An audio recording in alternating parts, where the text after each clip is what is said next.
नमस्कार दोस्तों, मैं डॉक्टर पुनीत चावला लाइव वास्तु में आपका स्वागत करता हूं। दोस्तों, मुख्य द्वार मेन डोर एक बहुत ही इम्पॉर्टेंट पॉइंट होता है हमारे घर की वास्तु में। हम दिशाएं चेक करते हैं, हम बहुत सारी बातें देखते हैं कि क्या फेसिंग है क्या नहीं है, लेकिन कुछ पॉइंट ऐसे होते हैं जिन्हें हम इग्नोर कर देते हैं और वो भी बहुत इम्पॉर्टेंट पॉइंट होते हैं मेन डोर के लिए। पहला जो इग्नोर्ड पॉइंट है मैं आपको बता रहा हूँ, बहुत ही कम लोग इस पर ध्यान देते हैं कि आपका जो मेन डोर है वह अंदर की तरफ खुलना चाहिए और लेफ्ट की तरफ जाना चाहिए। तो ध्यान रखिए कि main door should open towards left side to the inside.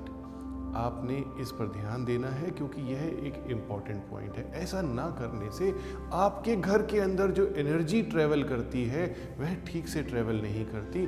मुख्य द्वार की जो एनर्जी है वह बहुत ज़रूरी होती है दोस्तों। दूसरा पॉइंट मैं आपको बताने जा रहा हूँ जो कि अक्सर गलती करते हैं। मैं बहुत हाई क्लास फ्लैट्स में भी जाता हूँ और लो क्लास में भी जाता हूँ। लो क्लास का मतलब है कि अगर आप एक डीडीए के फ्लैट्स लेते हैं या बहुत हाई राइज बिल्डिंग्स लेते हैं, उसमें 2 BHK 3 BHK फ्लैट्स होते हैं, तो लोग जगह को बढ़ाने के लिए मिरर का यूज़ करते हैं। जैसे ही दरवाज़ा खुला, सामने एक ह्यूज मिरर होता है दोस्तों। उस ह्यूज मिरर को अगर हम एनर्जी को बढ़ाने के लिए यूज़ करते हैं तो हम गलत काम करते हैं, क्योंकि डोर के ठीक सामने अगर मिरर लगा देंगे तो इससे जितनी भी एनर्जी आ रही है वह मिरर अंदर एब्जॉर्ब कर लेगा और आपके घर तक नहीं आने देगा। तो आपने अपने डोर के अंदर सामने की तरफ मिरर नहीं लगाना है। मिरर के लिए कई पॉइंट्स होते हैं जो कि हम डिफरेंट शोज़ में आपको बताते रहते हैं। तो आपने डोर के सामने मिरर नहीं लगाना है। तीसरा इग्नोर्ड पॉइंट होता है दोस्तों कि आपके डोर के ठीक अंदर एक चेस्टर पड़ा हुआ होता है, बड़ा भारी सा चेस्टर होता है। उस पे आप भगवान गणेश की मूर्ति या कोई शो पीस या कोई फ्लावर पॉट रख देते हैं और रास्ता ब्लॉक होने लगता है। जैसे ही डोर से अंदर आपने एंटर किया, 8 फुट तक डोर के अंदर और डोर के बाहर कुछ नहीं होना चाहिए, थॉरोफेयर होना चाहिए। ऐसा करने से एनर्जी का फ्लो ठीक रहता है दोस्तों।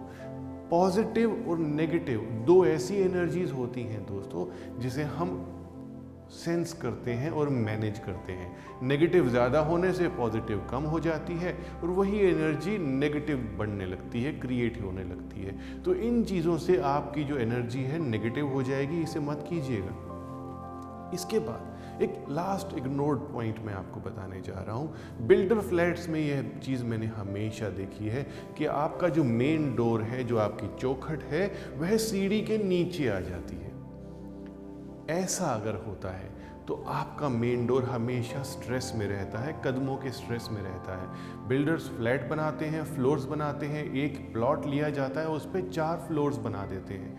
जगह सेव करने के लिए सीढ़ी को वहीं बनाया जाता है और मेन डोर के नीचे जो है वह जगह रहती है जहाँ पे सीढ़ी होती है। तो जैसे ही सीढ़ी क्लाइम करते हैं, नीचे मेन डोर होता है। तो आपका अगर ऐसा घर है जिसमें मेन डोर सीढ़ी के नीचे है तो समझिए मेन डोर पे प्रॉब्लम है।